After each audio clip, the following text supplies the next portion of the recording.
What's going on, everybody? This is Joshua Bishop, and you're listening to Wrestling Cheers, where everybody knows your name. Taking your way in the world today takes everything you got. Taking a break from all your worries sure would help a lot. Wouldn't you like to get away? Sometimes you want to go where everybody knows your name, and they're always glad you came. You want to go where you can see that troubles are all the same. You want to go where everybody knows your name. You want to go where you can see that troubles are all the same. You want to go where everybody knows your name.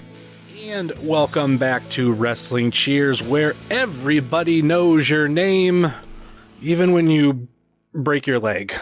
This is Wrestling Cheers. We like to talk about things going on in the Northeast Ohio independent wrestling scene. We preview shows, we review shows, and sometimes we even have interviews along the way.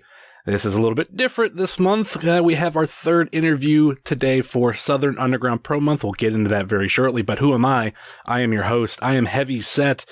And Wrestling Cheers is brought to you by the Trending Topics Network, NEO Sports Insiders, and the MidwestTerritory.com. Please rate, review, and subscribe to wherever you're listening to this fine podcast, whether it be Apple Podcasts, Google Podcasts, Stitcher, TuneIn, YouTube, Spotify, iHeartRadio, or Podbean, WrestlingCheers.podbean.com.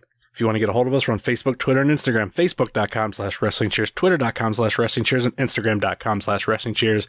Email, if you so choose a desire, WrestlingCheers@gmail.com. And we still have the merch store over at whatamaneuver.net. I'm not going to waste any time because I have him on the line. And one of my favorite interviews, this is probably going to be of the year. This was supposed to be my last interview of the year, but a spoiler alert, I have him sneaking in a surprise one that I'm not telling many people about.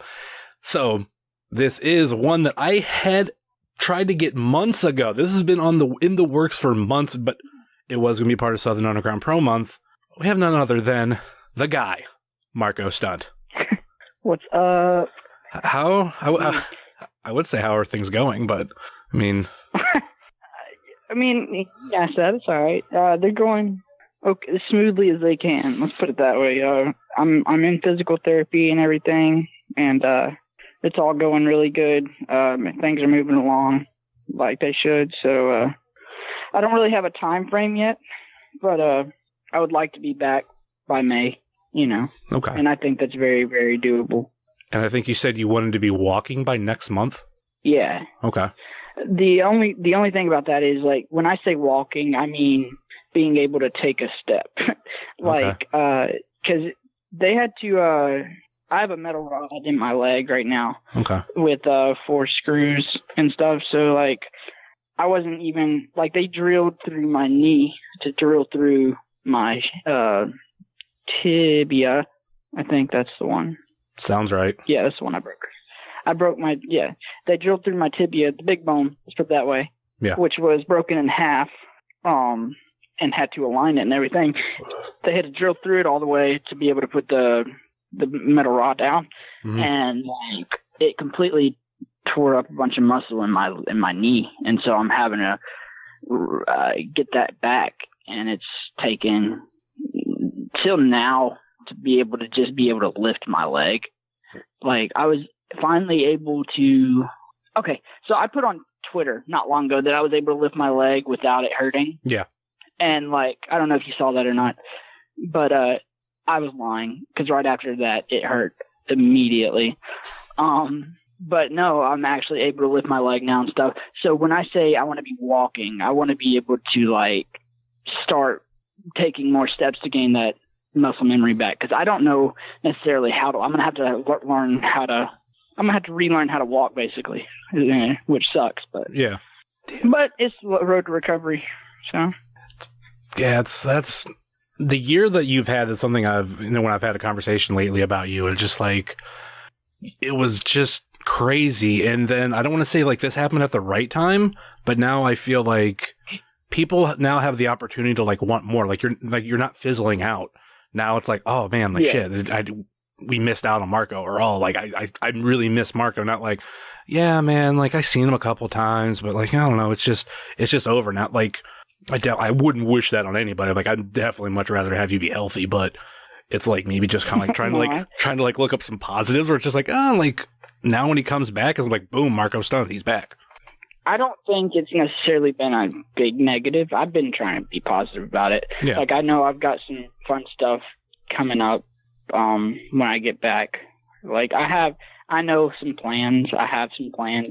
I can't really release those plans, Obviously. but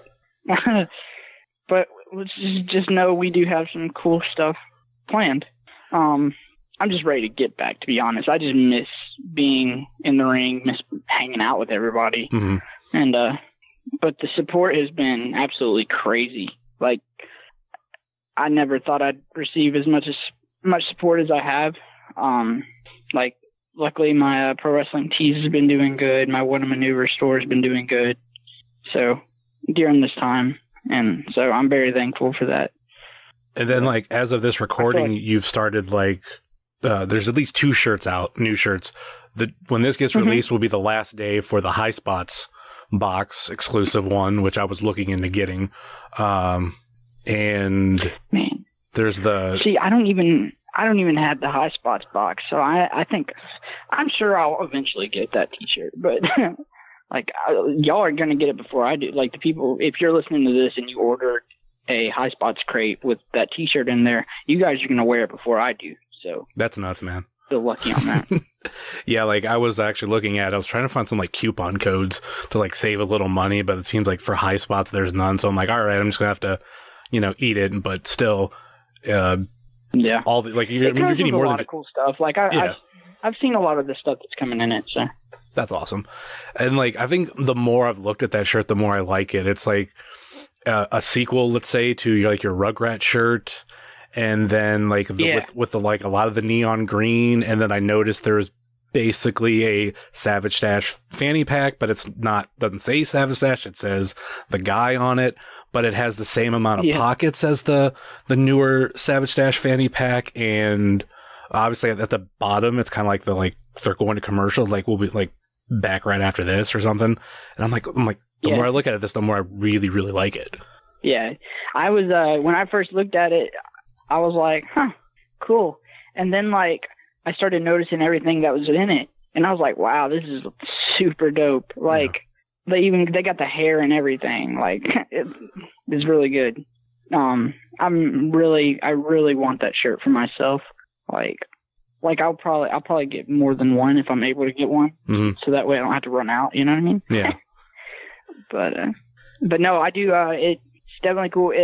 I'm glad that they went with the Rugrats deal, because it does play off my first logo, first, I guess, notable logo. Yeah. Was the Rugrats. So I might try to just keep that concept going. I guess it depends on some stuff. But I've got some other shirts in the works too. I've got another one. By the time this will be released, it'll be out. I'm sure. But I mean, do you have any redheads you could team with to be like your Chucky? Dude, man, that'd be super cool. My brother is in training, but he's not a redhead. So. Okay. He's actually taller than me. It kind of sucks. Everybody's taller than me. He's 3 years younger, also. Yeah, I mean, you're pretty short. I mean, literally, when you debuted at Southern Underground Pro, you're like, "Hi, I'm short." Yeah, that was my line. To this day, I don't know why I said that. It just came out. I remember watching it and being like, why did I say that? But Southern Underground Pro is amazing. I love that place. I mean, that's why this is Southern Underground Pro month. And I don't know if I've explained this on the podcast. I think I have, but sometimes I have so many just conversations with people that I don't remember what I've said in front of this mic and what I've said just to people.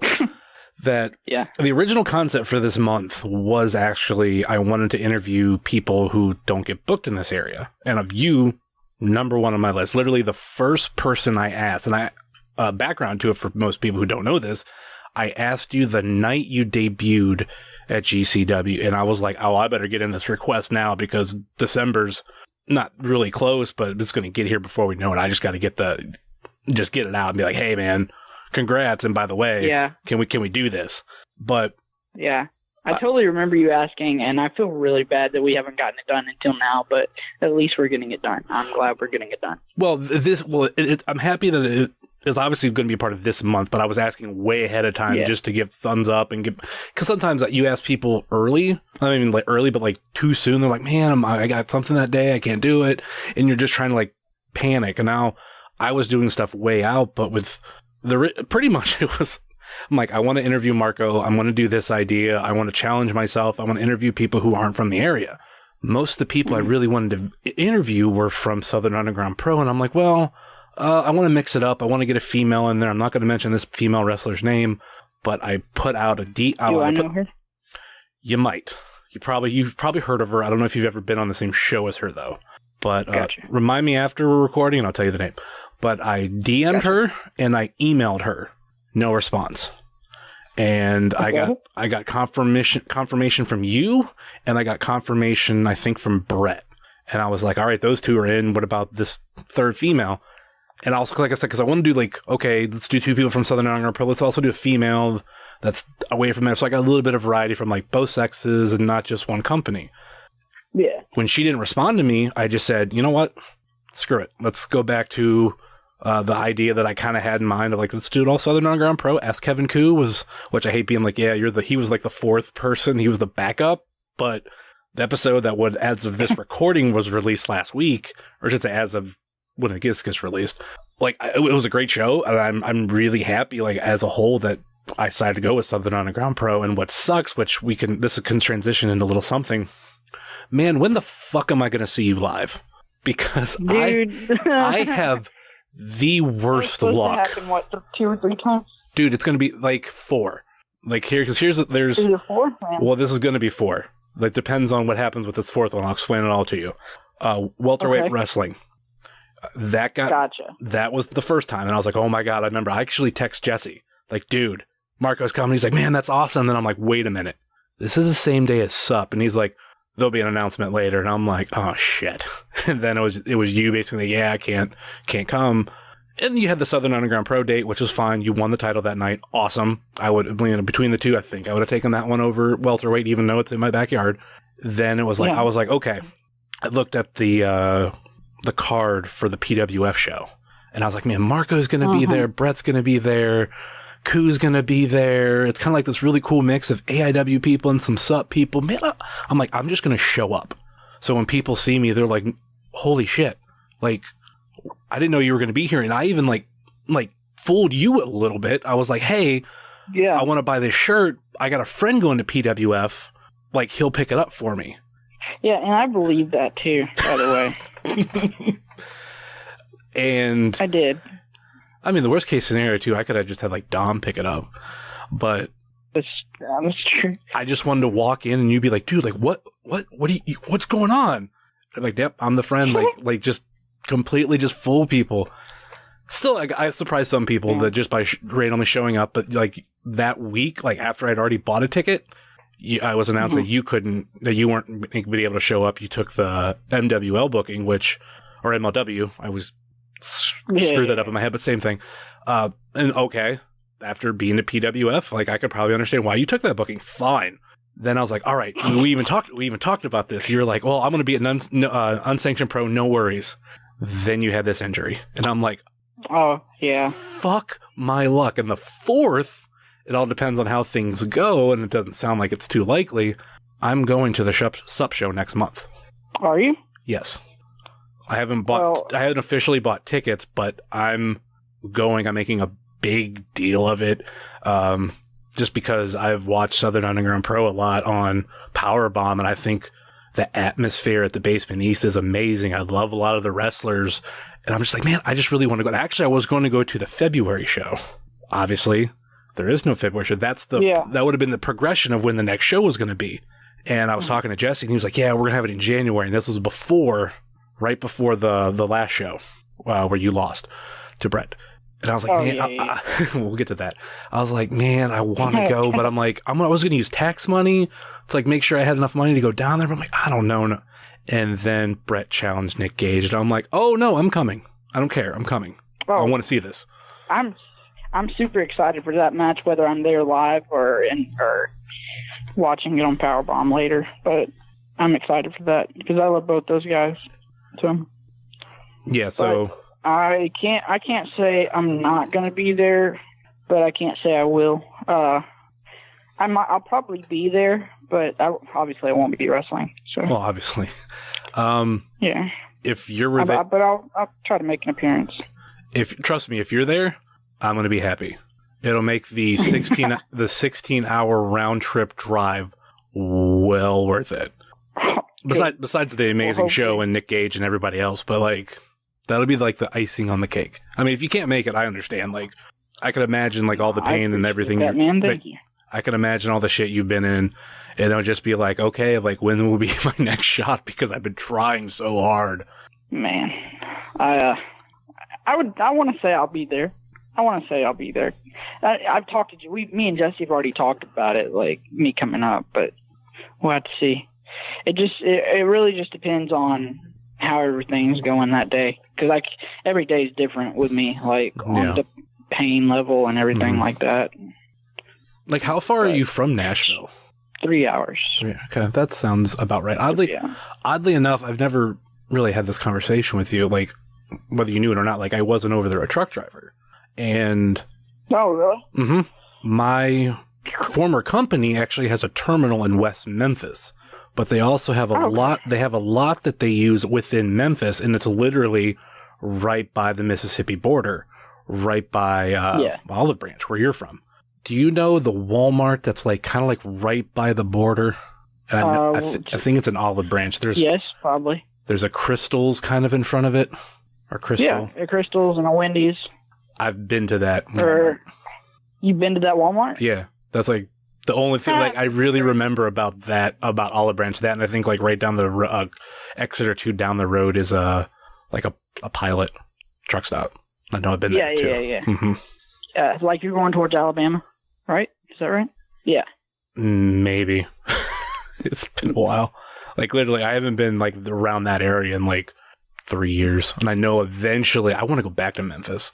Like, I didn't... It's a Flying J, by the way. Okay. Tomato to me. Like, a lot of them are alike. And I have even the one that I go to a lot, I'm like, is that a Pilot or is it a Flying J? But as much as... Yeah, they all look different. I mean, the same. Yeah. But as much as I've been to Memphis, I never really got to do some cool sightseeing.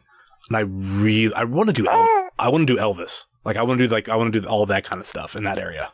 Oh man, that stuff's fun. I like going through there, but I like that kind of like fun history. Mm-hmm. I don't like just history, but I like making it fun. But fun fact, my mom worked at Graceland, so we used to get like free tours and stuff. That's pretty cool. I've been there like 4 or 5 times, and it's super cool.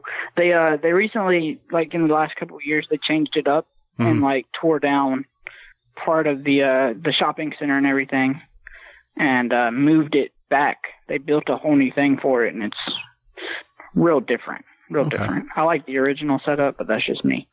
But if you ever get to go, it's definitely worth it. I would definitely suggest it. Tennessee as a whole is a very interesting place. Like, yeah.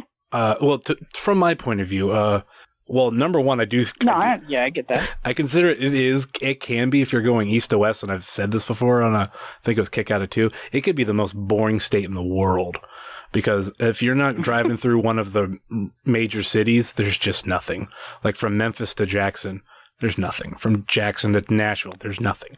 From Nashville to Knoxville, there's nothing. Knoxville. Yeah, but there's still like some cool stuff that I've found. Like obviously there's a lot of stuff in Memphis. There's a lot of stuff in Nashville.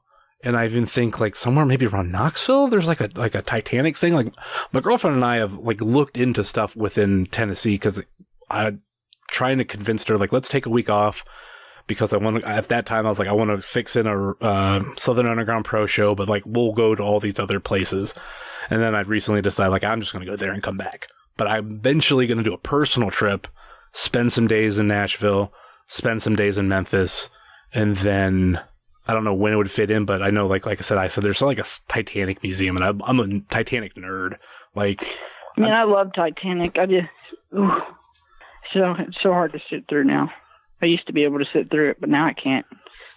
I'm not talking just the movie. Like, I've always been interested about the actual... In general? Yeah. You like the whole, the whole thing. Okay. I got you. A couple years before that movie came out, there was a computer game that I came across called Titanic Adventures. I can't remember if it's In Time or Out of Time. I think it's Out of Time. And, like, at one point in this game, you're, like, walking around the Titanic from a first-person point of view. And I was always fascinated with that. And then, like, later on when the movie came out, I'm like, oh, this is even cooler. I'm not, like, crazy about, like, all the stats and, like, all the facts, everything about it. But, like, the whole story of it, like, how majestic, like, it looked. And I've actually always wanted to go to a museum to see what, like, a lot about that stuff. And they're spread out, but, like, nothing, like, really close to here. But I know there's one in Tennessee. And I kind of want to go to it. Yeah, see, I didn't know there was one in Tennessee. Did I know? Maybe I did know. It's on the other side, I know. No. Yeah. Oh, well. I'm not. Oh, I got to sneeze. Hold on. Okay. I think we're... Oh, wait. Ouch, that hurt. My leg jerked. That hurt. Oh, that was fine. Anyways, back to program. Back to Tennessee. What were we just talking? Titanic. Or Titanic, Tennessee, same thing. Same thing. Titanic, Tennessee, they both, like, they go, like, hand in hand. Mm-hmm. And the former company that I worked with, they were based in southern Kentucky. So I was through Tennessee a lot, but I never really got to enjoy it. I think Memphis is probably one of the bigger opportunities. And even Nashville, like to say too. There's just so much in Nashville, especially. I did mention like that part of it, but I'm a huge Johnny Cash fan. And oh yeah, and I want to go to everything that I can that I know that of his. Like I know like there's obviously like all the Sun Records stuff. I think that at one point there was a Johnny Cash museum. I don't remember if they rebuilt it or not, but all of that kind of stuff. Like a couple of years back, there was actually a special exhibit at the Rock Hall for like a week, and I went up there because it was just everything Johnny Cash, and it was really cool. It's when I was younger, I don't remember how old I was young, but I used to try to sing like Johnny Cash. I could never do it, but I always thought I was. And so, because I couldn't hear how low, or I couldn't tell how low my voice was at that point. Yeah. And I always thought I was like, man, I can hit all these notes just like him. And, my dad was like, you don't sound like him. Which, that made me very sad at that moment. But like, no, I get it. I sounded nothing like him. I have the highest voice. Do you have a favorite Johnny Cash song? Probably Ring of Fire. I want to see it stuck in my head literally at least once a month. Mm-hmm. In my head right now, actually, now that we're talking about it. So thanks for that. I think for me, it's A Boy Named Sue.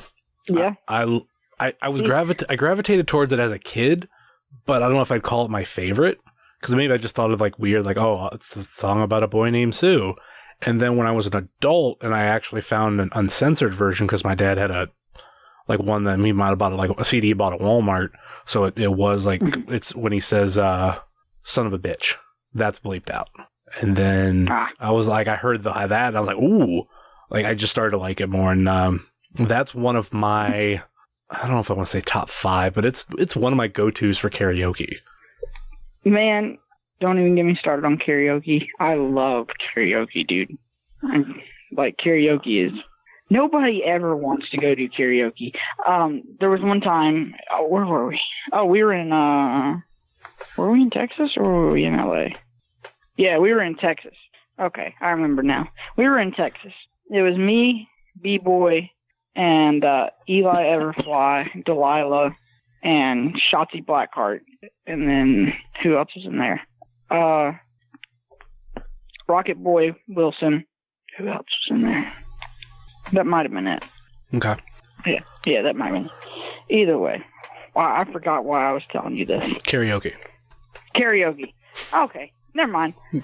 We're all at the bar after the show, right? Mm-hmm. And B-Boy and Shotzi are the only ones that were wanting to go to karaoke. And but that ended up not working out.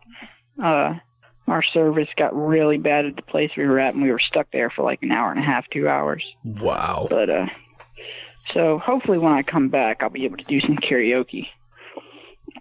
That would be are you going to be up around New York WrestleMania weekend? Unfortunately not.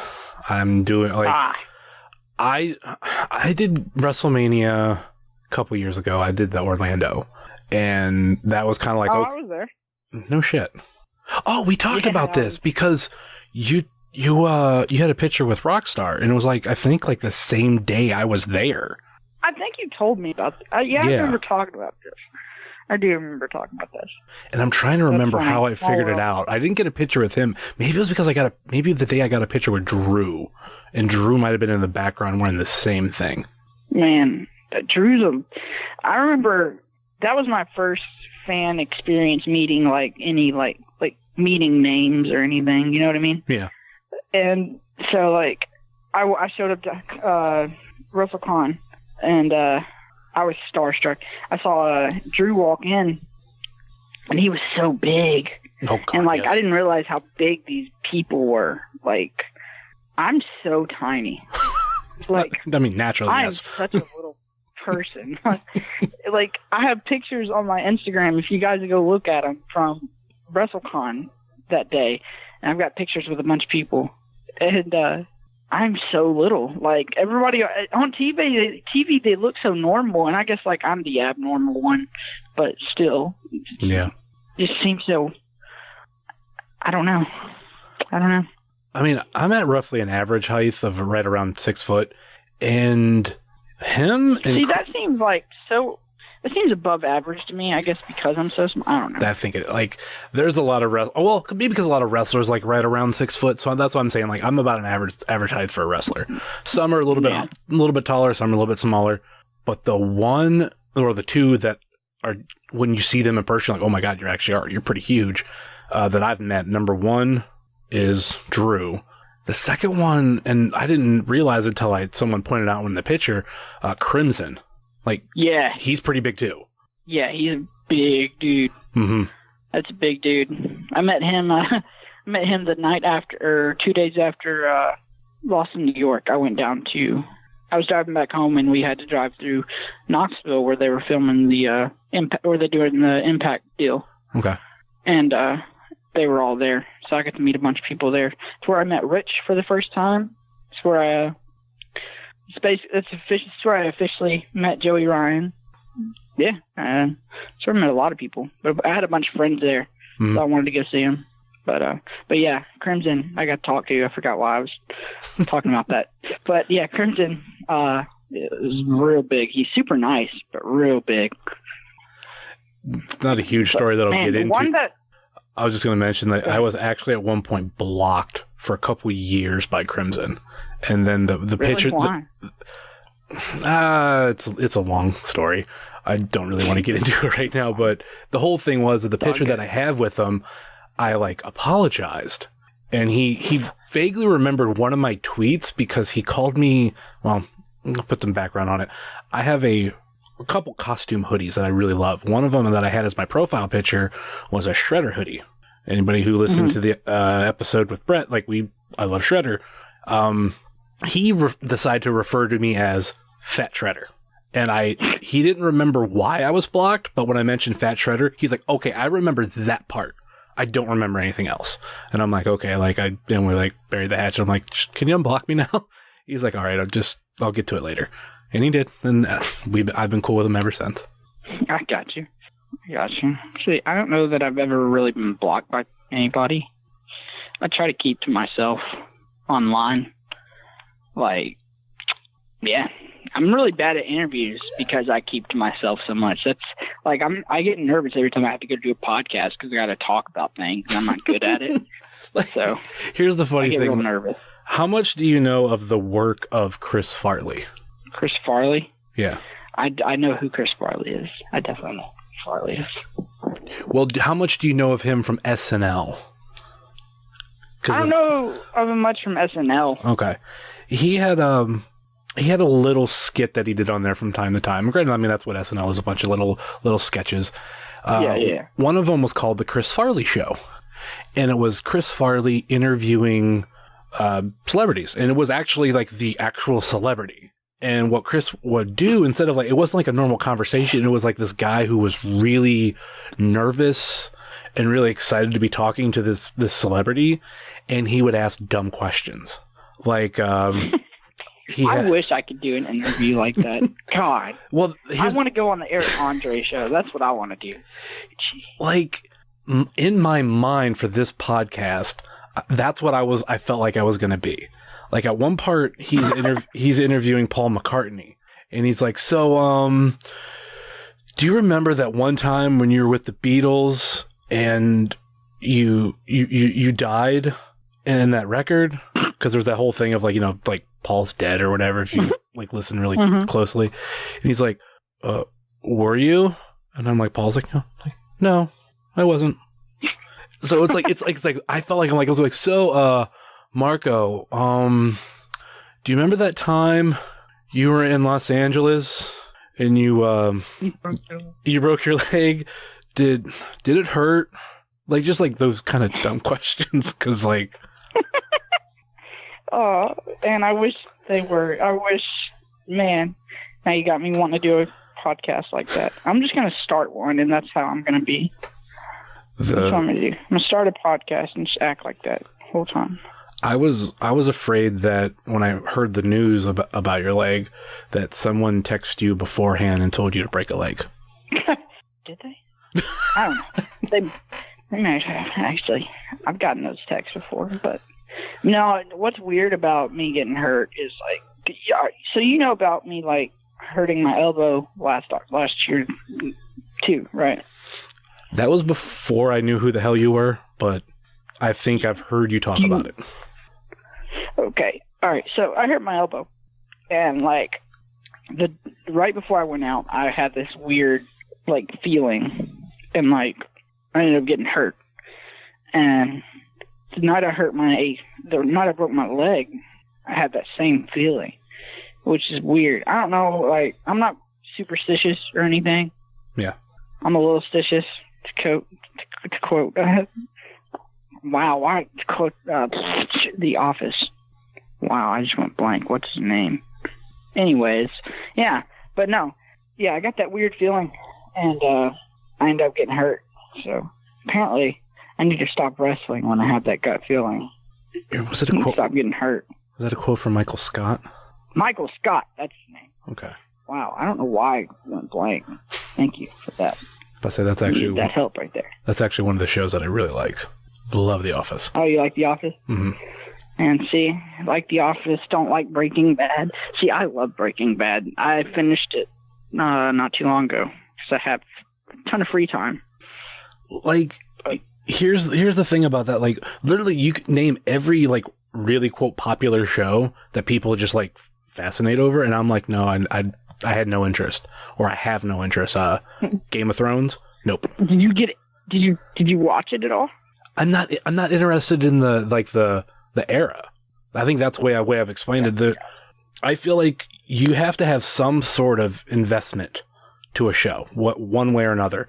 Like, people have told me for years, oh man, Walking Dead's awesome. Okay, maybe don't say it anymore, but it used to be, oh man, you need to watch Breaking Bad. It's awesome. It's awesome. Yeah. Not Breaking Bad, but Walking Dead. And I was like, oh, like I'll try to give it a shot, but I really wasn't interested in any of the actors that were on it. And I've never been a zombie person. I got through the first episode and I couldn't tell you a damn thing about it. And I've watched it about 2 or 3 times. So there was nothing after that first episode that made me go, I want more. On the flip side of that, there's 2 shows that I can think of that, like, there's reasons why I kept going, like, early on. Dexter. I'm a huge fan of Dexter. My cat is named Dexter because of him. And after I watched the first episode, I got hooked. Like, there was something that grabbed me of the intrigue of the show. So I kept going. Another show, Mad Men. Loved Mad Men, but I'm really interested in, like, the 50s and early 60s, late 40s era. Gotcha. Because obviously, like I mentioned, like I love Elvis, I love Johnny Cash. That's kind of that era, and there's like other stuff because that was the era my dad grew up in. So that kept me going, even though like the first episode, I was like, what the fuck am I watching? I don't understand it. But I was like, all right, I'm invested in enough on that aspect. I'm going to try to get to the end of the first season, and then I'm going to make my decision whether I'm in or out. By the end of the first season, I was hooked, and I kept going. But I feel like you need something. So Game of Thrones, Walking Dead, Breaking Bad, I have watched it. I got through about a season and a half, and I've explained to people this, and they're like, well, it's not the same thing. It felt too much like Weeds to me, and I already watched Weeds. But it was like, instead of... Breaking Bad is so... I know they'll say it's not the same thing, but the writer himself didn't know about Weeds, and then found out about Weeds, and didn't want to continue the show, but continued the show anyways. Like, I think what it is like, they start off the same. But weed is a fun drug. Well, I mean, granted, all drugs can be fun, but I'm saying, like, that's kind of like how weed is looked at. It can be very perspective. So it's kind of a funnier show. Meth, a whole lot different. So it's like, there's a little bit more of a serious tone to it. And I'm more of a comedy guy, so I was like, I kind of just like, I'm out. I got you. Makes sense. Yeah. And I can see that now that you said that you watched Weeds. I get that. Mm-hmm. It's I don't know. I haven't watched Weeds, so I love Breaking Bad. Breaking Bad is probably my favorite show of all time right now.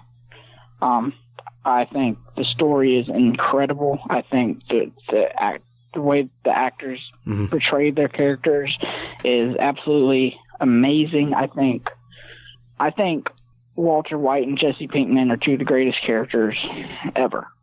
And even though and you can argue that's fine, and that's just my opinion. Mm-hmm.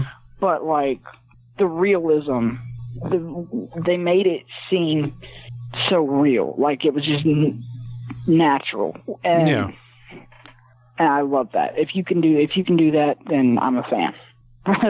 And like, I'm a sucker for a good story. So if you can draw me into that, if you can draw me in and let me and convince me there's a good story going on, I'm gonna be hooked. Which is the reason why I got so hooked on Breaking Bad. I binge watched it and finished it and very, very quickly. But that's the same thing. Like, you were talking about eras earlier, and like, I totally get what you're saying right there. I'm a big Western guy. Okay. Like, which probably doesn't make sense if you know who I am as a person.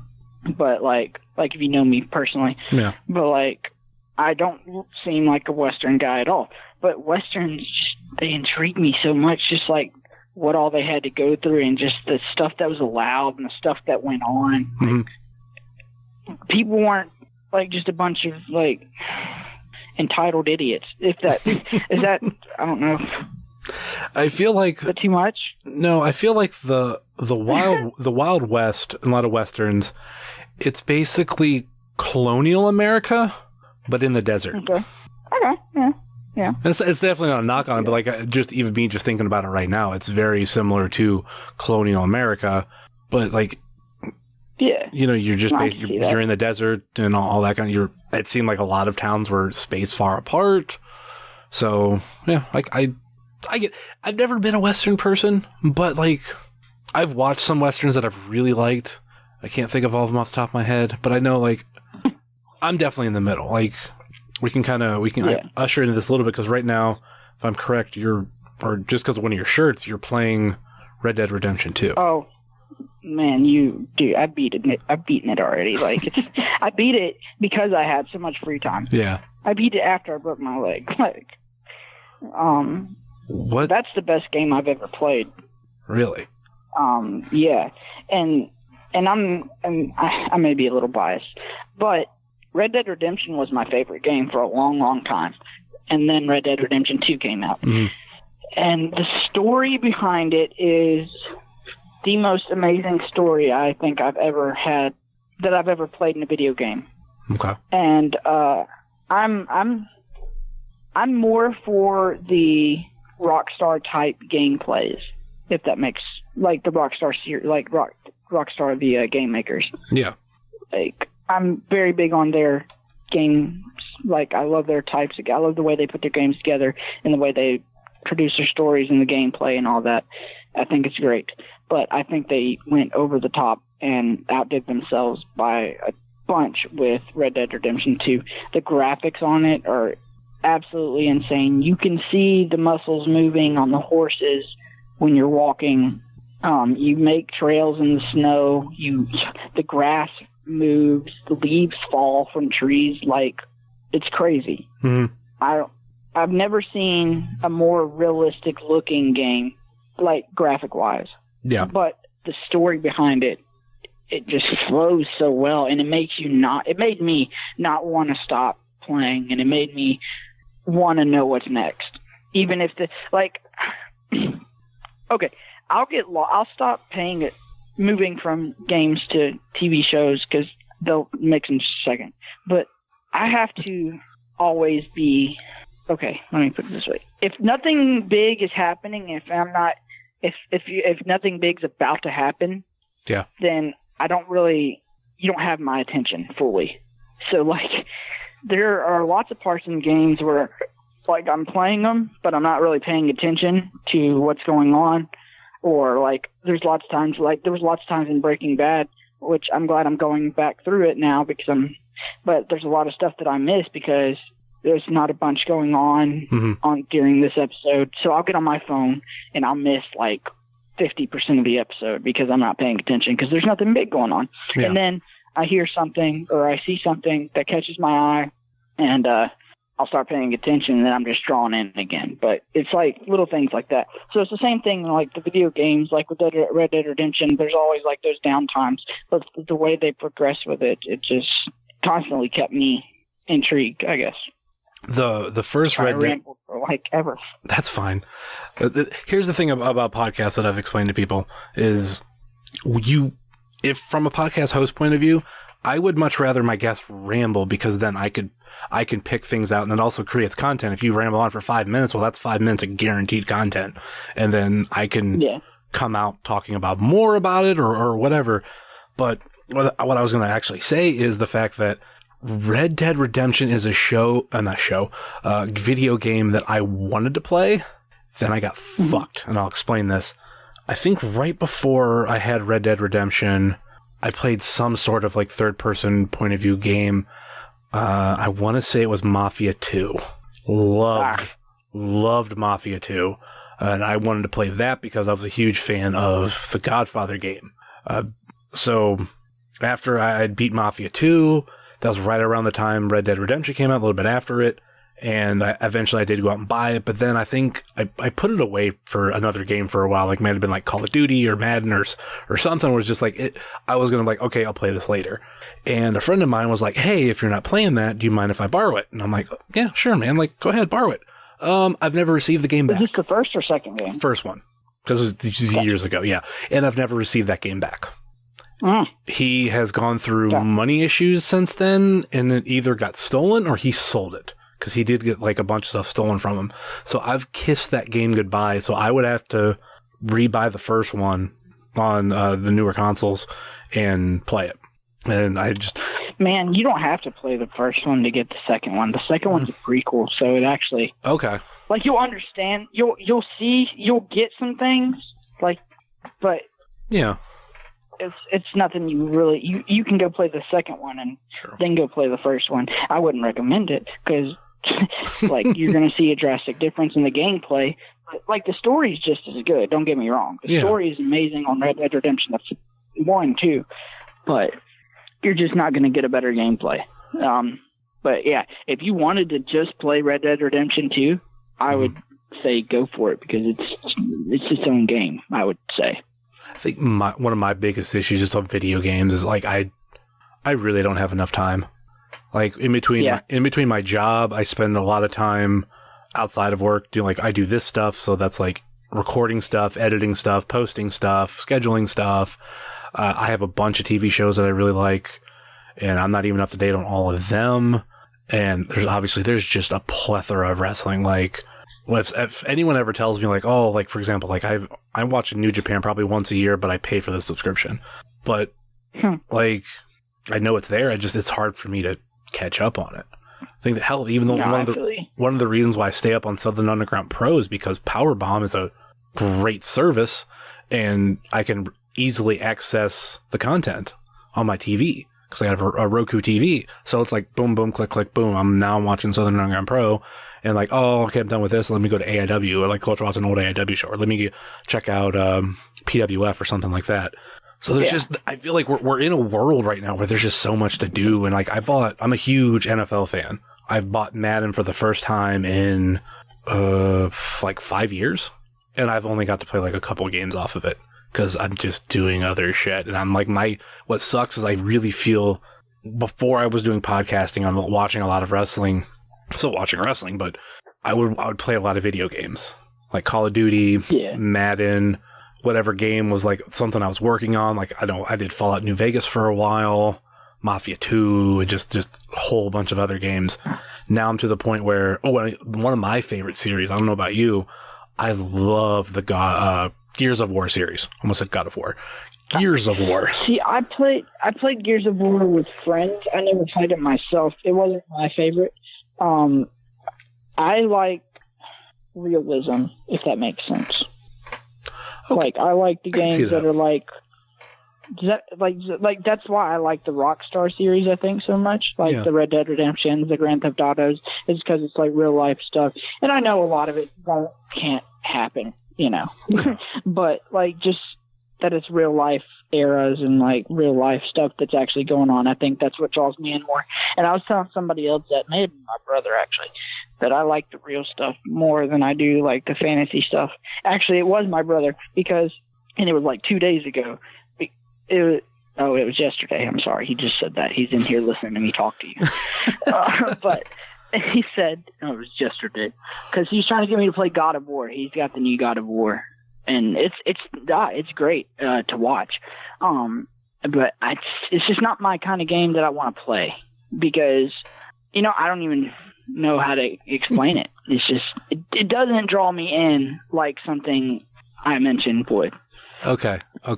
You prefer realism than fantasy. Before we started recording, you asked me about a certain game, and we can get into this right now. Then how are you a fan of Super Smash Brothers? That's definitely not real. Oh, that's different. That's way different. It's not real. Come on now. It's not real, but it's a completely different game type than what you were saying. It's a fighter. It's like a Mortal Kombat. I don't like Mortal Kombat either. It's like it's a fighting game. I don't know. I like Smash Brothers, and I don't think that I would like Smash Brothers if I just picked it up for the first time this year. I think I like Smash Brothers because I've played Smash Brothers since like Nintendo 64 days. Yeah, the original. Mm-hmm. Like you, and I still have that actually. Like you had asked me, like if I was a Super Smash Brothers fan. I'm not. I'm hoping I'm about to find out why. You are. It's just I mean, it's kind of simple. Just I never got into it. I didn't have Well, first off, I didn't have an N64 growing up. To this day, I'm not a big fan of the N64 controller because I grew up Super Nintendo, and before that, just regular Nintendo, and like those controllers were basic, and then they added that like the middle part, and I've played games on it, but I wasn't a huge fan of it. I was more PlayStation, and I've tried. Oh, I was too. I've tried playing it, but I'm not really a big fighting game fan. Like I've tried those games, but like I've never been good at like learning combos and all this other shit.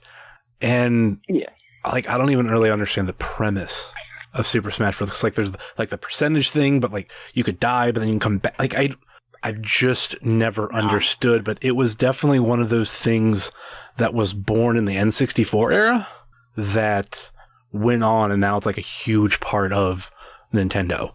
Yeah, I think I'm like making myself seem like a gamer or something. I don't really. I'm not a gamer. I don't want y'all to think that I'm a gamer. My brother is a gamer. I'm not a gamer. You play games. I play games. I play games that I find interesting. Whether it's the cup of tea that everybody else is drinking, maybe not. But I'm big on like like the games that I said, and I'm very picky when it comes to games too. Oh. And I'm very picky when it comes to a lot of things, like food or dressing, or like how I dress myself. I mean, I don't know. I'm weird. I'm actually surprised we haven't got into food yet. I mean, we can go down a wormhole for video games. There's one question I did want to ask about food, because it's something we can talk about for days. Okay. And go for it. I'm going to be speaking on behalf of a wrestler. I haven't told this person that I'm going to, but okay. In honor of Alley Cat, how dare you? How dare you? Because okay, look, I've never had a better first-time experience of eating a burger. And let me tell you, I love burgers, okay? Same. I can eat a burger every day of my life. And I'm very, very, very picky on how I eat on my burger. Okay. Never once did I say Whataburger was bad. Never once. I would eat there if I had to, if that's where everybody else wanted to go. Would it be my first choice? Probably not.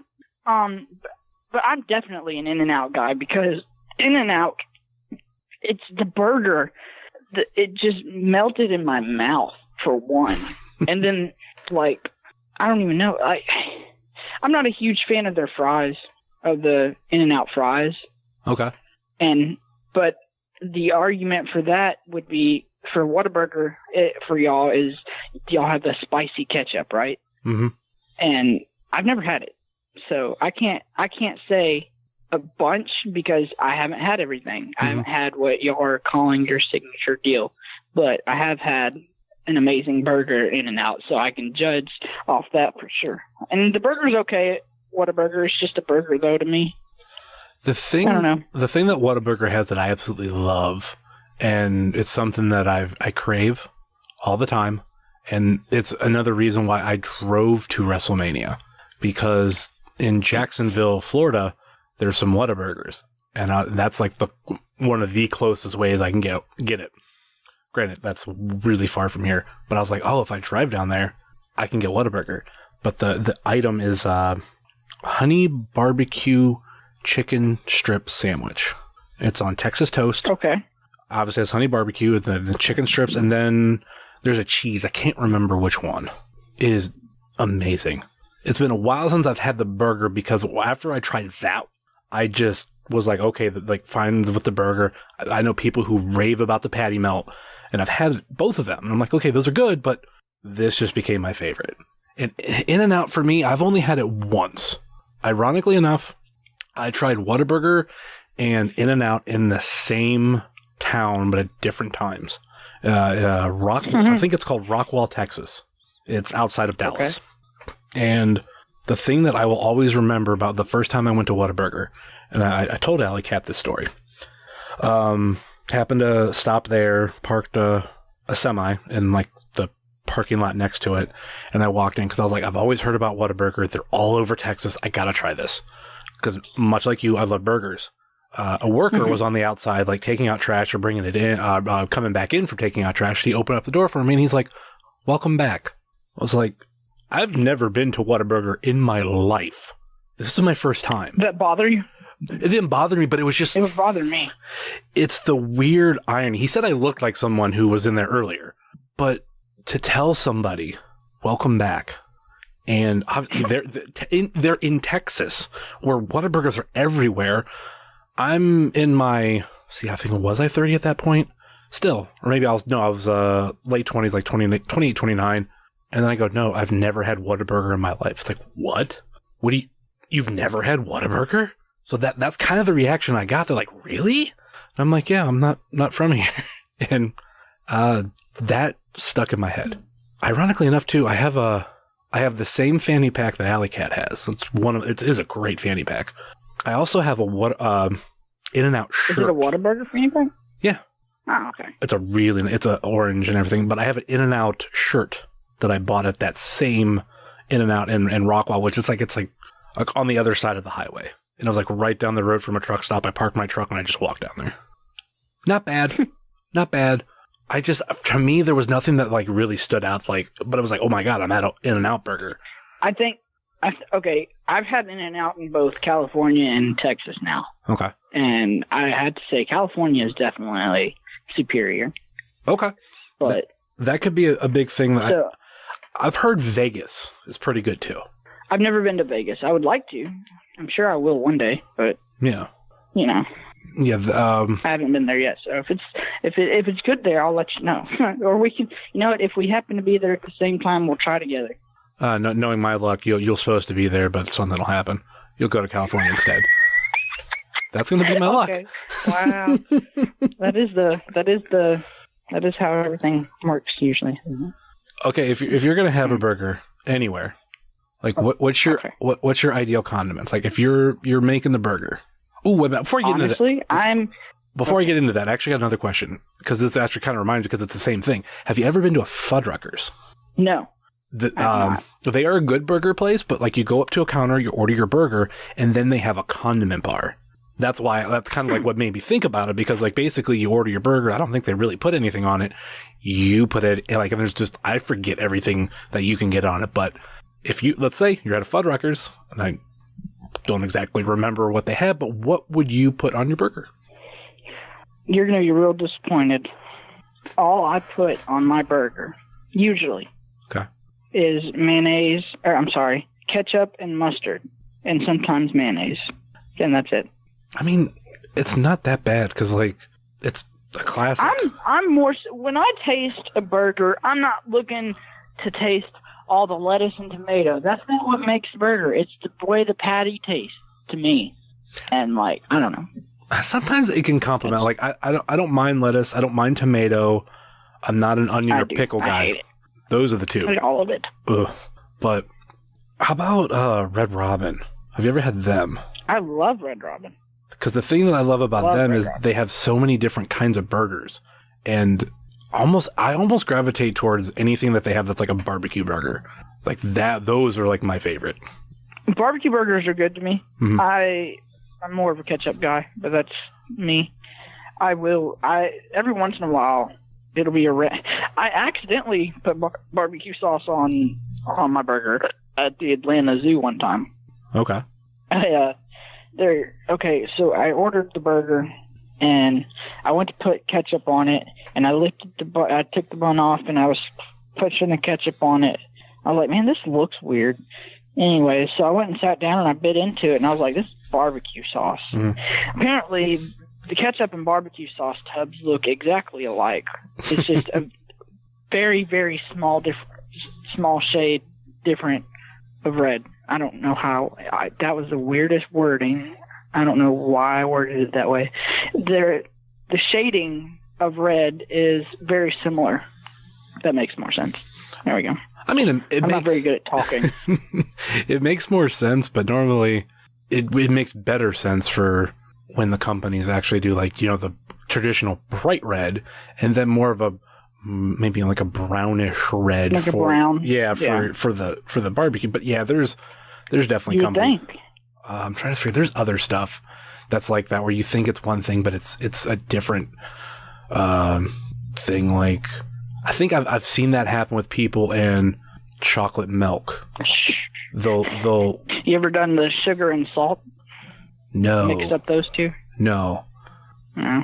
I had my ex. I forget what she was making. It was something I think she was supposed to put cinnamon in. She accidentally grabbed cumin. Oh. And like those are two completely different tastes. Yeah. And like she realized it later. She's like, "Oh shit!" I don't remember what it was, but it wasn't good. Was it like? I don't remember. I really don't. At least you're honest. It wasn't good at all. What is your favorite to eat? My favorite. Yeah. Anything? Anything. You had to choose. Chicken wings. Okay. Barbecue chicken wings. Oh, it's so good. Like, I could probably eat a lot of different kinds of wings, but my favorite is definitely barbecue. And I mentioned this when I was talking with Brett, is Quaker Steak. Is my favorite chain, but I know they're not everywhere. A lot in Ohio, a lot in PA. I've never heard of that. Yeah, a lot in Ohio, a lot in PA. I mean, they come from PA, but it's like the western part of PA that borders Ohio. So it's a huge chain around here, but I know they're There's some in Illinois. There's some random other places, but their barbecue is my favorite. They also have an Asian sesame that's really good. They're more known for their atomic wings, which I don't touch that. I'm not a really big like hot spice person. A couple other ones that are really good, but I could eat wings like every week. I wouldn't say every day because eventually I would get tired of them, but it's like one of my go-tos. Okay. Man, I think mine would have to be a burger. Oh, burger's up there. Like when I go to burger is either that or macaroni and cheese. It can't be like just any macaroni and cheese. It has to be like that good, like thick. Homemade in the oven. Yeah, almost, or like really creamy. Mm-hmm. From restaurants. I'm trying to think of a restaurant that has amazing macaroni and cheese. My favorite that I've had, and I had this conversation with Jesse after he went there for the first time, and he said he didn't get it. I'm like, that's where you fucked up. Bojangles. I've never been to Bojangles. I've only been once or twice, because that was another one of those restaurants that I didn't see in my area a lot. And when I went over the road, I was like, oh, like, I've heard of Bojangles, but I need to try it. And I like one of the sides that I got was. Did you say the macaroni and cheese is good? Yeah, that's like their chicken. I remember being okay, but it was like I ordered that and like a bunch of like I should say chicken and like some sides, and like macaroni and cheese is like the go-to. I'm like, all right, let me get macaroni and cheese. And when I had it, I was like, oh wow, that's the only thing I remember having. Like it was that good. Another favorite place of mine that is more in your area that I don't get to a lot. And actually, when I went to PWF, there was one not too far, and I made sure I went. Zaxby's. I love Zaxby's. I could, but my favorite, if we're talking about chicken now, favorite is Chick-fil-A.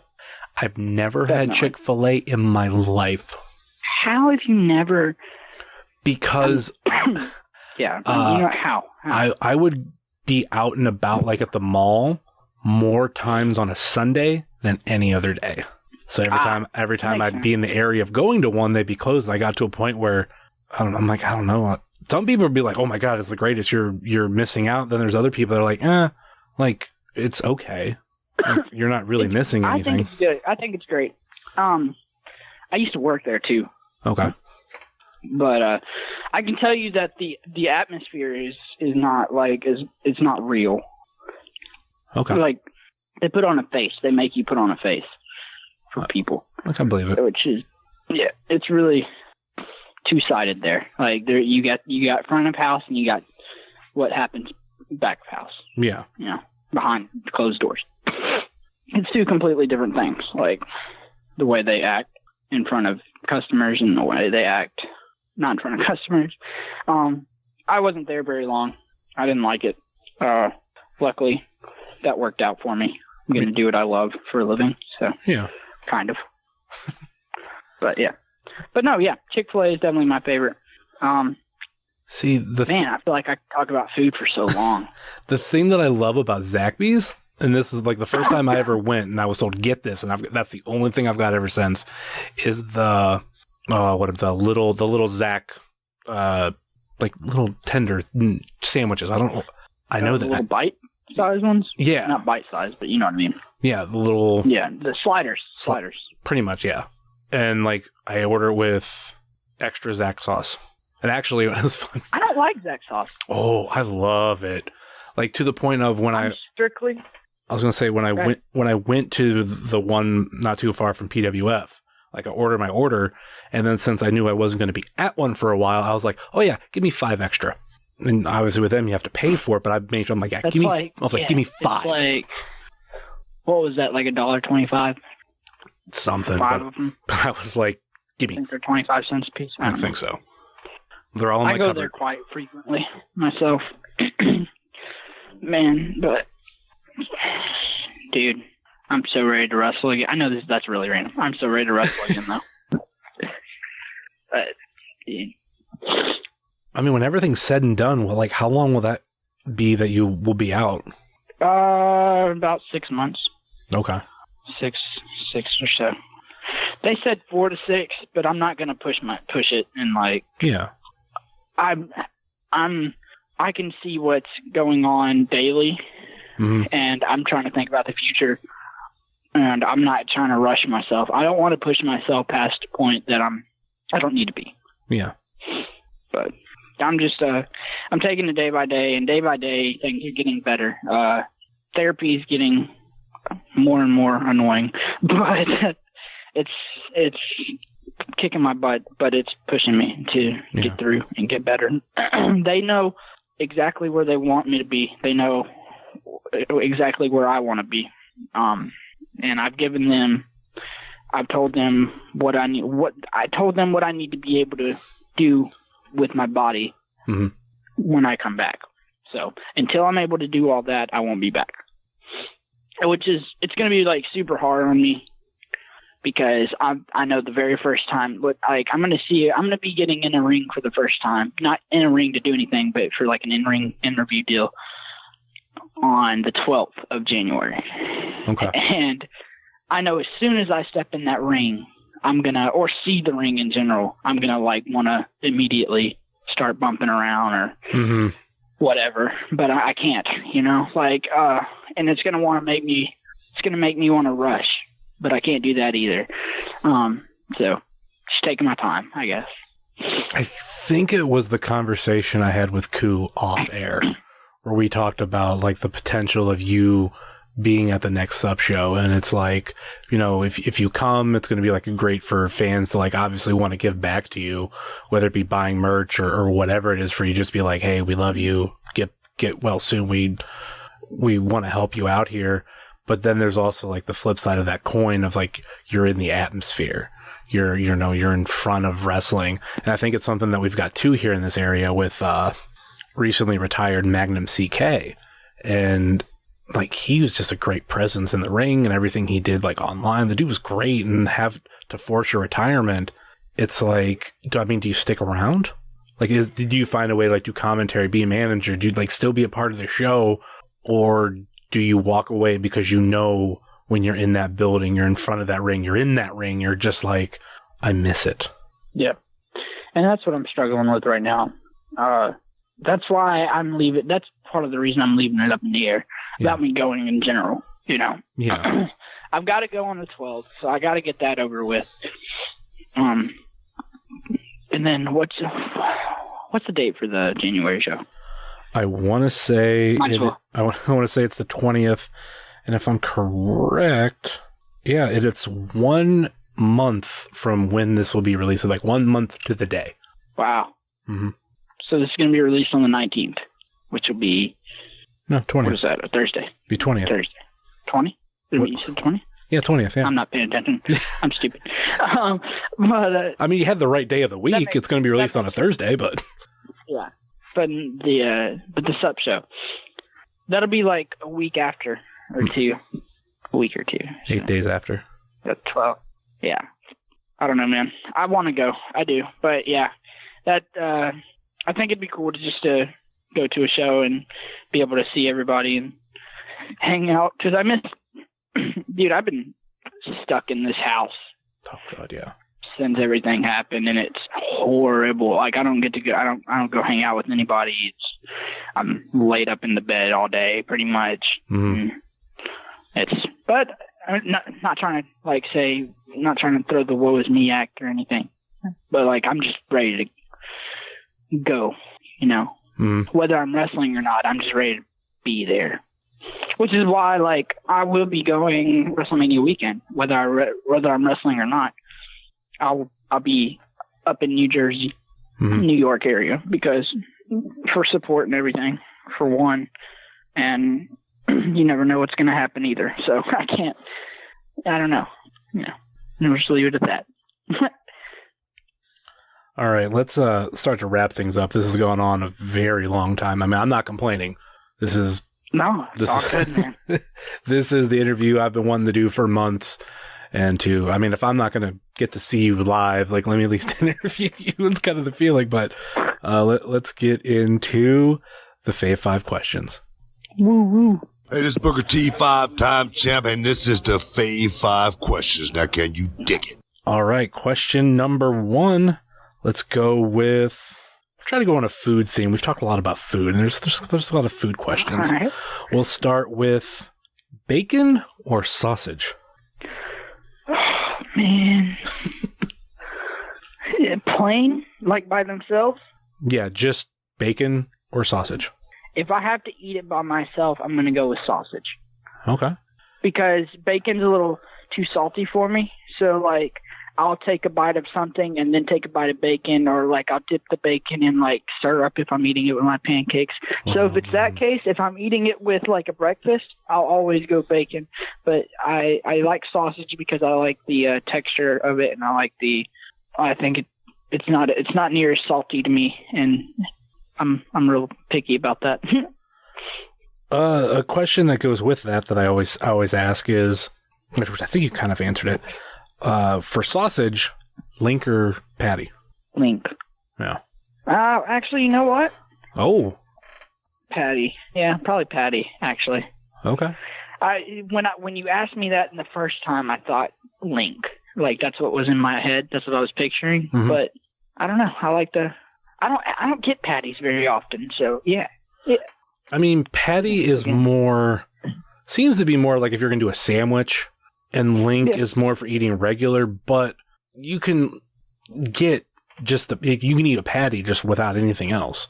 Like it depends on what, like even when you go to certain restaurants that serve breakfast food, they'll ask you, like, if you ask for sausage, like, do you want link or patty? Yeah. Yeah, like I was immediately thinking IHOP sausage. Yeah. I like IHOP sausage. The links. Like, those are good to me. But I don't think they have patties there, do they? I don't know. Anyways, rabbit holes. I think they do. This was told to me by Evan from Savage Stash. Especially at IHOP, because it's the perfect place to do it. Get the sausage, and then get the blueberry syrup and put it on it. Like, I'm definitely a syrup on sausage, but that's an added kick, and it's actually pretty good. I will definitely have to try that. I like syrup in sausage too. Like, that's the thing. I love that. Like, if I have syrup in bacon, it's great too. But I didn't even think about sausage and syrup at first. I don't know how. So thank you for putting that image in my head. Oh, it's so good. I'm hungry now. Since we're on the topic of breakfast food, pancakes or waffles? Pancakes. Okay. All day. Is there a particular reason? I want to say, like, okay. Here's the thing with me and like foods. I'm a texture guy. Okay. Like, I think the texture of the pancake is way better than a waffle. A waffle has a bunch of like air pockets that like, and there's not a bunch of I guess breading, if you want to call it that. I don't know what it would be called. Here's the funny thing: is last week I interviewed Koo, and he said waffles, and he also said because he's a texture person, but he says he likes the crunch of a waffle. Like, you don't get that with pancakes.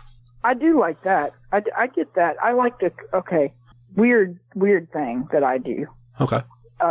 Actually, you know what? I'm gonna save that. Okay, you're saving that for the later question. That'll be in 2 questions. We'll get to that. Yeah. I'll probably have 2 of them, by the way. But that's fine. As many as you want. Let me see. We got a couple other food questions. I'm trying to figure out which one's going to be the best. All right. You have been in both cities. So when it comes to pizza, Chicago deep dish style? Oh, just New York. Quick like that. Why? There's too much on a Chicago pizza. I like the simplicity of just one long piece of pizza. It's skinny. It's easier for me to eat. I don't have to get all messy with it. It's just like eating a slice. I don't know. It's way better. Let's put it that way. And it tastes better. Oh man, come on, because the way they cook it. I'm a big guy.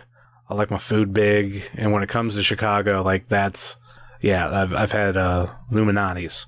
Loved it. Absolutely loved it. Is that where we went? Oh, me, Ethan Page, and Jordan Grace all went to get pizza after All In, and I can't remember where we went. I know Illuminati's is a big one. Giannino's is a chain that's, I think, pretty big. That's like mostly Chicago, but outside of it. Since we're talking about Chicago, this is my favorite topic when I talk about Chicago, because I never believed it till I had it. And now I will preach the good word. When you were in Chicago, anytime, did you ever stop at Portillo's? Are we going to talk about the chocolate cake shake? Yep. Thank the Lord. Yes. It's amazing. It's incredible. It's the best shake I've ever had in my life. And if I could have another one every day of my life, I would drink one. Like, I started podcasting like back in 2011, and I did end up doing with a lot of like Chicago people, or some that lived in there, some that were there at one point. And they always talked about Portillo's. And it was just seemed to be like, if you know anything about people from Chicago, a lot of them love that city way too fucking much. Like, everybody has hometown pride, but theirs is like, my city's the best city. And I heard that the first from, I think it was when Natalia was on Art of Wrestling years ago. And I was like, oh my God, that's so true. And I mean, it's fine. Love your city. Great. But when I always heard them talk about it, I'm like, yeah, whatever, man. Like, that's your thing. It's whatever. One of the first times I went to Chicago, I was able to have lunch with a friend of mine who was from that area, and there was a Portillo's really close by, and I was like, all right, like, you always rave about this, let me try it. So I know one of the big things for them there, I mean, it's either in between hot dogs or Italian beef. I got Italian beef, and I was going for a drink, and I'm like, yeah, give me a chocolate shake. And he's like, well, hold on. If you're going to get a shake, I'm telling you, get the chocolate cake shake. And I'm like, all right, man, if that's what you say, sure, whatever. Like, I've had my fair share of shakes. Like, I love Steak and Shake. Love their shakes. Mm-hmm. I've had shakes many different places. I'm like, okay, whatever. Just give it to me. And I get it, sit down, and right in front of them, I try it. And I'm just like, okay, is this going to be a chocolate cake shake? And as I try it, I'm like, oh, damn, that's good. Yeah, dude. It's incredible. I can't, dude, I'm so ready to go back to Chicago for that. Like, dude, same thing. I haven't, like, the last time I went there was... Go ahead. I was just going to say, I didn't try it until this past MLW taping. Oh, no shit. Where I wrestled Ace. Yeah, that's when I tried it for the first time. Oh. So it's just very recently, so that's why I'm, like, still so in love, is because it's so fresh on me, and I want another one so bad. The last time I went to Chicago and was able to eat freely at a lot of those places, especially Portillo's, was in 2014. And I haven't got it. Like, I've been back to Chicago since then, but it was when I was over the road, and I couldn't exactly, like, pull in front of one and eat there. And I want to do another trip back to Chicago, and that's one of the, like, the last time I went there, like I said, I didn't even go get it then. So I miss it. And every time I know, like, people who go, or people I know went for All In. I even had some friends come in from England, and, like, they did this, like, really crazy trip from, like, Boston down through Cleveland to go to Chicago, and then I think they went up towards Minnesota. And I was like, all right, trust me when I say this, like, try the shake. And they took video of their reaction trying it, and it's at that same reaction. You figure it's going to be this regular chocolate shake, like, there's going to be some cake and okay, whatever, but when you try it, you're like, oh my God, this is amazing. Yeah, dude, I was, like, super amazed when I drank it. I was like, it's so thick, and you can, like there's actual cake in it. That's what it gets. It's crazy. Well, have you ever seen? They just put it. Have you ever seen? No, I've never seen them do it. No. Have you ever seen the stand-up of Gabriel Iglesias? Gabriel? Yes. Yeah. Where That's the first place I ever heard about it. Oh, like when, I had already had it when that special came out, and, like, when he started talking about it, I'm like, chocolate cake shake.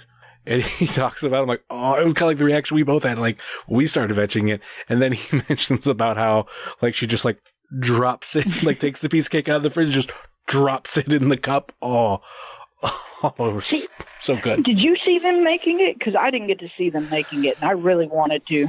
I think I did vaguely, but, like, I wasn't expecting much. Like, okay, whatever, like, maybe comes out of a machine, has some cake bits in it, like, okay, whatever. But I think I remember seeing them put it in, or that, like, when I was done, there was definitely, like, a lot of cake at the bottom or something. Like, I knew that, like, there was cake in there. Yeah. Like, I mean, like, an actual, like, piece. What size did you get, though? Large. Did you? See? Yeah. I got a small. I'm a tiny person. I'm a big person, so large. It was, nah, the small did fine for me. Like, that's the thing. Like, I don't need a bunch to satisfy myself. But, man, I really wish I had gotten a large. All right, question number 4 that Oh, my gosh, I totally forgot about this. Yeah, next question. Question number 4, which, for those who have listened to the Kevin Koo interview, I'm learning from this. Now, if I ask somebody this question, I'm going to prep them so they have a heads up. So, question number 4 is the AJ Gray question. Do you have any unpopular opinions? Okay, so we buy Eggo waffles, like the blueberry Eggo waffles, right? Okay. I like to eat them plain. I don't know if that's weird. I just thought about that when you asked me about waffles earlier and the crunch. Do you eat them? I like to eat waffles plain. Okay, if you're eating them plain, are you eating them with a knife and a fork, or are you just like eating it with your bare hand? I just pick it up with my hand and eat it. Okay. That's not... Like, I'll put it in like a napkin because it's hot, but like... Oh, yeah. I feel like that's other than that, yeah. I feel like that's not too unpopular, but like it's different. I think a lot of people like do like all right, if I'm having waffles, I'm going to do the traditional route. I'm going to put butter on it, or if they do, or at least I'm going to put some syrup on it, and I'm going to eat it with a knife and a fork, or at least a fork. Yeah. I also I know this isn't like super unpopular, but I know it's very, very split down the middle. But I think people who don't sleep with the fan are crazy. I think you have to sleep with a fan. I don't know how you don't. Dude, I've been doing it for years, and there was a point in my life I didn't. Like, it just wasn't what I was accustomed to. And then, I don't remember exactly what happened, but I think I went like a stretch where I always had the fan on, like especially like in the summer, and then it came to a point where like I couldn't sleep without it anymore. And now, even if I go to a hotel, like granted, there's not a like actual like fan, like I'll still turn the fan for the air conditioner on to get the heater too, but like I need that sound.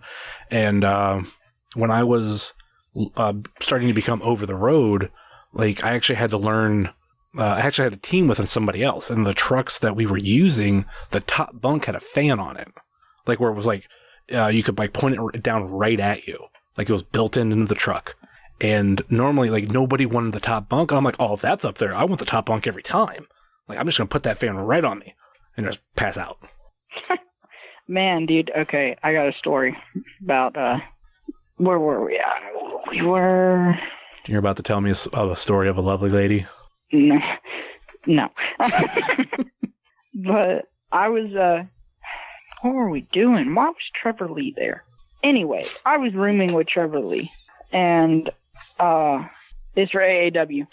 AAW, that's what it was, I think. I don't remember. Whatever. Either way, I was rooming with Trevor Lee that night. And it was really, really hot.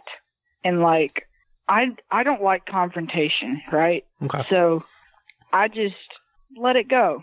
And I didn't want to disturb Trevor Lee. So I just laid there and didn't get up because I didn't want to wake him up because he had like a 5 o'clock flight and it was 2 o'clock in the morning. Or I'm sorry, he had like a 6 o'clock flight and it was 2 o'clock in the morning. So I didn't want to get up and like go turn on the fan and like risk it waking him up or anything. I didn't want him to like get upset or anything. So I just laid there sweating until about 4 in the morning when he left. And then I got up and I turned on the fan real quick as soon as he walked out the door.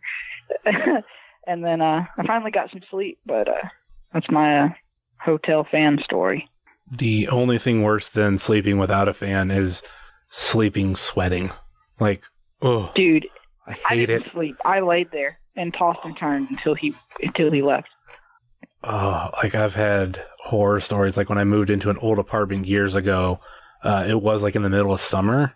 So as we were moving stuff in and out, we weren't noticing anything, or not out, but we were moving stuff in. We didn't notice anything, but that night kind of noticed that the air conditioning wasn't working. So the first night in this new apartment, I was just sweating my ass off. Hated it. Anyway, let's move on to question. Let's move on to question number 5, and this is the Wilkman question from Kick Out of 2. Is Die Hard a Christmas movie? That's the question. Yeah, because like Wilkman is much like myself. We don't think it is, but you have people like Brett. Oh, you're asking, is Die Hard a Christmas movie? Yeah. When I asked Brett that question, he said, fuck yeah. So there's definitely a wide range of opinions on this. So we have Brett who said, fuck yeah. Koo who said no. Like, yes, it takes place in Christmas. Of course Koo said no. What? God. What do you say? I've never seen Die Hard. I could say something, but the fact of I didn't watch it till like 3 years ago. I've never seen it. Everybody talks about it, but I've never seen it. And I think part of the reason I've never seen it is because it got so much hype that I was just like, I just didn't. I haven't watched it. I will. I mean, I'm down for it. I tried to play the games. Yeah. Does that count? No? Did I play Die Hard? I don't think I played Die Hard. I remember I played a Lethal Weapon game for Super, but not Die Hard. But do you have an opinion? A little bit of it. Do you have an opinion on it being a Christmas movie? Okay, what makes everybody say it's a Christmas movie? Because it takes place. Because I heard there was a scene or something. Like it takes place around Christmas, or it takes place on Christmas Eve. There's like a holiday Christmas party that like caused this, like, like when this terrorist attack happened. Not a huge big fan of it. Next time you run into Brett, maybe he can tell you. But I think for guys like me, Koo, and Wilkman, it's like, yeah, it takes place on Christmas, but when we think of Christmas movies, we think Jingle All the Way, Santa Claus, Home Alone, where not only does it take place around Christmas. It doesn't have to do with Christmas? Those don't. Die Hard don't, but like obviously those ones do. Like it takes place around Christmas. Yeah. It involves a lot with Christmas and the Christmas spirit, so it's a very dividing thing. So Die Hard has nothing to do with Christmas? I say no. If not, then I would say it's not a Christmas movie. If it's not centered around something Christmassy, like that's a Christmas movie. Come on now. Like I get taking place at a time, like at a certain time of the year, but you can't control bad things that happen when they happen. You know. I guess I don't know.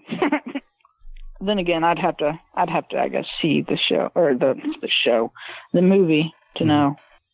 I'm gonna ask both of them next time I see them, though.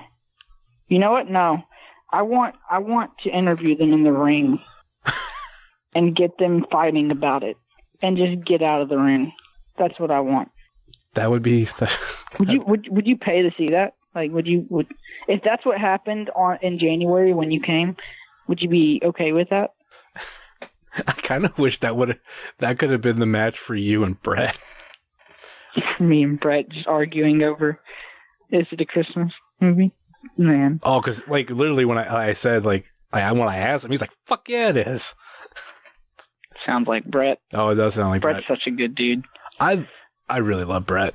I mentioned it to him on the show, and I want to mention it to you too. Huge compliment on you guys did a great job on that match.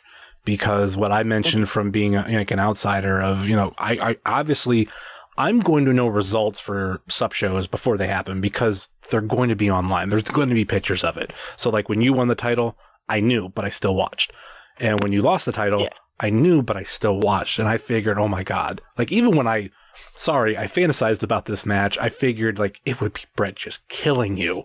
But there was more of a story told to where even I knew how it was going to end, but I was like, well, how are they going to do this? But you showed more life, and that was a different story. Now, if I was watching it live, I would have been like, oh my God, like Marko's going to win. Like he's not dying. Like it's going to take some sort of like miracle, but Marko's going to fucking win. You didn't, but I love that. I love that story where, like I said, watching it like a week or two later, I was like, this is fucking awesome. Thank you. I appreciate that. Thank you. That's I had a lot of fun with that match, and I felt like that match made a lot of sense, to be honest. And I think I liked it because it made a lot of sense. Like, I did get beat up the whole time, but, like, the character of Marko Stunt is really, I just don't give up. And like, yeah, I'm a child, but like, I believe in myself. I'm going to be able to achieve this, blah, blah, blah. So I feel like I played that off in the match, or decently. Yeah, it was awesome. And God, that whole thing of like you, like even just like cashing in, winning the title, and even though it lasted just one show. And on a side note too, like it's a weird blessing that like that's how everything played out, because then for like if you would have had to like obviously forfeit the title and be out for X amount of months, or maybe you still would have stayed champion, like it would have told a different story. We talked about that actually. Mm-hmm. Like if I was gonna keep it for a little bit, like, well, we kind of talked about it. Let's put it that way. But they ultimately decided to go the route of Brett, and which I'm very glad they did. Brett's getting a lot of opportunities to work with a lot of really good people right now. Yeah. Including like B-Boy and Nick Gage, who's coming in January. It's a great opportunity for him, and I'm super excited for these guys to get to work with him, because he's gonna be able to get his name on another platform, or seen by another platform that could boost him to places he should be. I'm definitely waiting for him to break out. Like when man, me too. When I started watching him on SUP, he's the only way I can describe him. Like he's not conventional looking. Like I don't want to call him rough or whatever, but like he looks like he could fight. He looks like he could just pummel somebody. And if you've at some point during our match, I busted his lip, mm-hmm. and I don't know when it was. I just remember looking down and going, "Oh shit, are you okay?" He goes, "What?" I was like, "Your lip's busted. Are you okay?" He goes, "I'm fine. What do you mean?" I'm like, "Okay." Dude is just like super tough for one. Yeah. But dude's very solid in ring. Like, dude's great. I would wrestle him mm-hmm. every day. I've compared him look wise to Kane when he took off yep. when he took off the really mask. Glad you said that.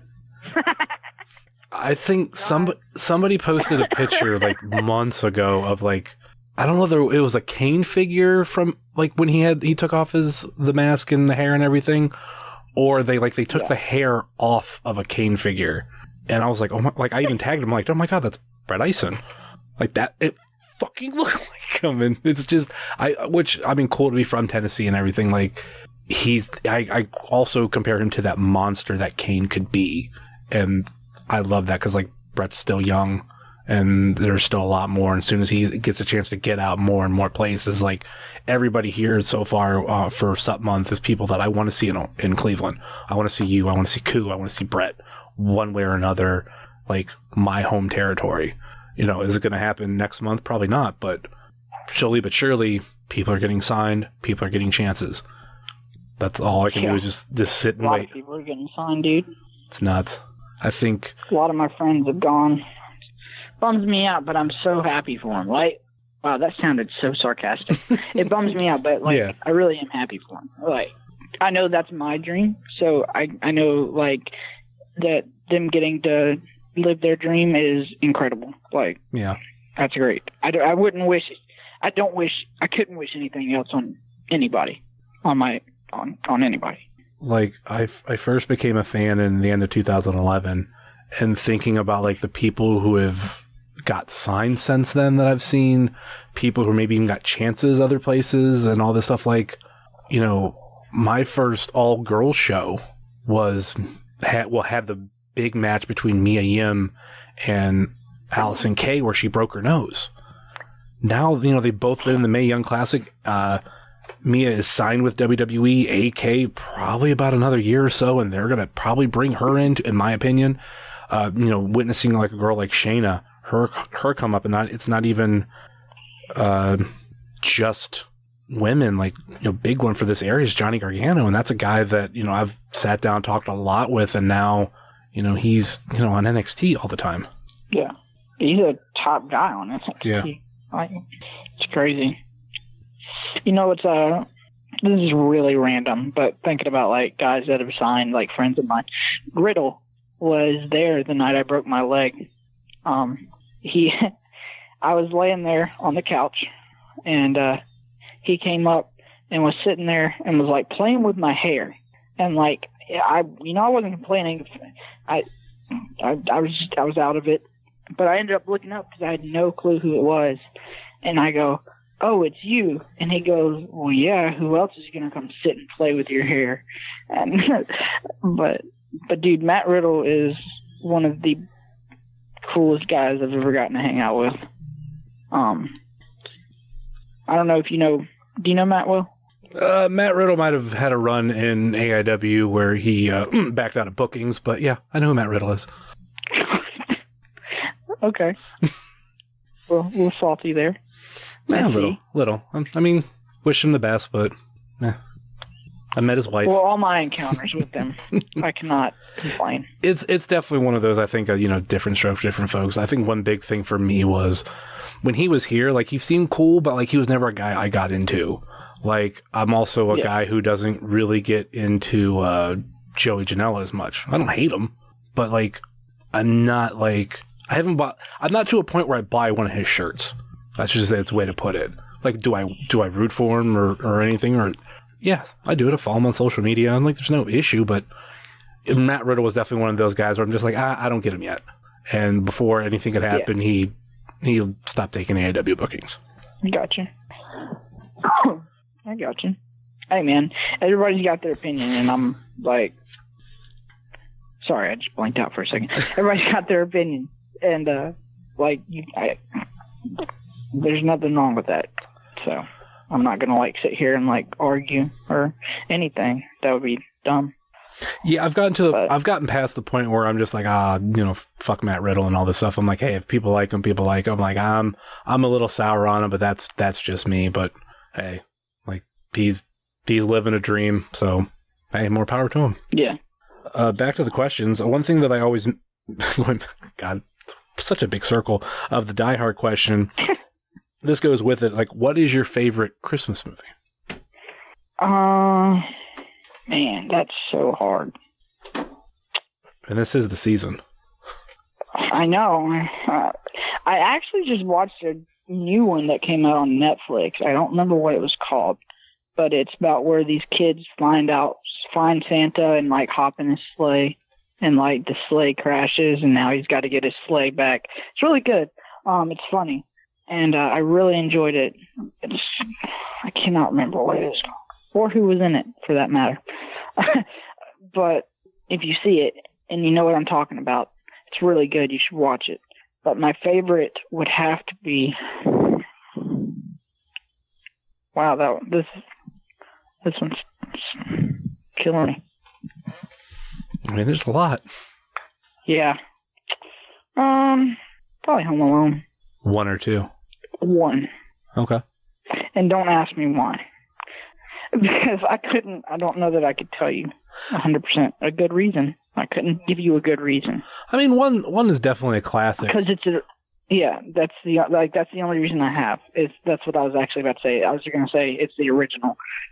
So, I almost said the Grinch, but I'm not really a huge Grinch fan. I am, but the movie's good. The movie's real good to me.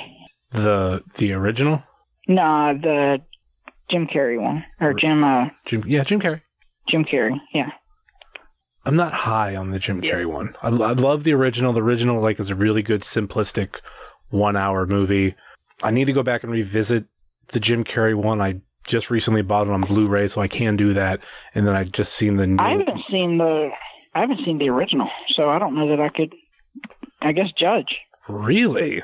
The original's such a classic. Like, I don't know if you've noticed this, but it's something that someone pointed out to me. I'm like, oh my God, that's so true. The lyrics for the Grinch starts off, "You're a mean one, Mr. Grinch. You really are a heel." Really? Yes. So that's one of the reasons why I like it. I'm like, there's wrestling terminology in this movie. Huh. And I just rewatched Home Alone. I rewatched Home Alone, and in the original, when they're on the plane, she says, like, the mother says, like, mentions something, but like it says it makes her feel like a heel. And I was like, oh my God, I never caught that until now. and actually rewound it. And my girlfriend's like, what are you doing? And I'm like, I swear to God, she said heel. I'm making sure. I'm like, yep, she said heel. That's funny. Yeah. I'm going to have to go watch that now. Man. No, yeah, dude, Christmas movies are hard for me. There's a lot, because they're not my favorite movies, I guess. I don't know. Yeah. I'm not big on seasonal movies. Not even Halloween ones. Ugh. I take it back. I like Halloween Town. Halloween Town was my shit, dude. I was about to say, if you don't like Halloween movies, I don't know if Jesse's going to book you ever again. Oh, I know. I hope he doesn't ever listen to this. I think he's at least been listening to these episodes, so we'll find out. Oh, man. No, I'm just kidding. Nah. I love you, Jesse. I like Halloween stuff. Yeah, so this is over now. Jesse, you can turn it off. But no, yeah, I've never really been big on seasonal movies, so. All right, we're going really long. I need to get to the last question, and that's... Okay, last question. That is, if you could pick your opponent for your return, who would it be? Joey Ryan. Why? Because I have an amazing idea. It's probably not amazing. I like it. I have a great idea. That's fun. That's all. I have a great idea for the match. Okay. I don't want to delve too much into it because maybe... Just play off it. What, are you going to be in a little penis costume? No. You going to attack him? No. Ask me when we get off here. I'll tell you. Okay. When we're not recording. I'll tell you. I don't want to give that all away, Okay, that's fine. Well, in that case, let's wrap this up. Any final thoughts or last minute plugs before we go? If you guys want to, I'll plug all my social media real fast. If you guys can follow me at it's at Marko Stunt, MarkoStunt on Twitter, or _Marko Stunt _ on Instagram. You can follow me on YouTube or subscribe to me on YouTube. Just look up my name and I should come up. Pro Wrestling Tees /Marko Stunt. You can find my merch there. I've got new t-shirts going up very, very soon. The Broken Leg Redemption shirt that just came out will actually be up there, hopefully by the time you're listening to this. But, yeah, I think that's about it. And whatamaneuver.com as well has some of my merch. And that's about it. Yeah. And, of course, well, if you're on whatamaneuver.net, you can also find Wrestling Cheers stuff, Kick Out of 2 stuff, a bunch of other... O'Shea Edwards, he's not a part of SUP month, but he's SUP, so he's on there too.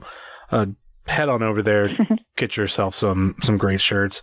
Myself, you can find myself at Heavyset330 on all your social media, just like you can find this show at Wrestling Cheers on all your social media, Facebook.com/Wrestling Cheers, Twitter.com/Wrestling Cheers, and Instagram.com/Wrestling Cheers. Email, if you so choose to desire, WrestlingCheers@gmail.com.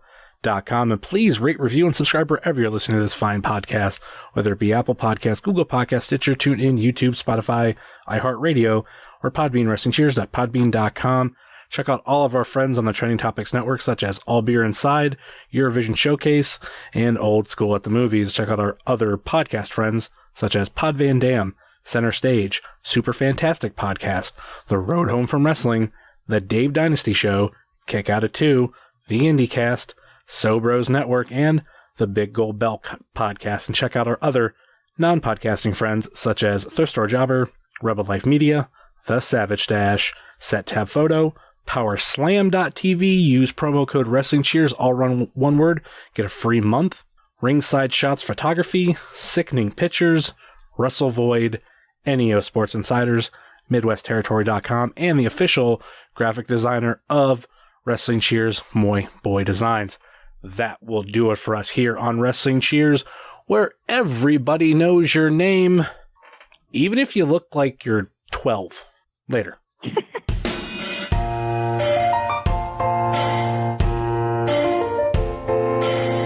your way in the world today takes everything you got. Taking a break from all your worries sure would help a lot. Would you like to get away? Sometimes you wanna go where everybody knows your name, and they're always glad you came. You're why you can say rose around the sea. You're where everybody knows your name.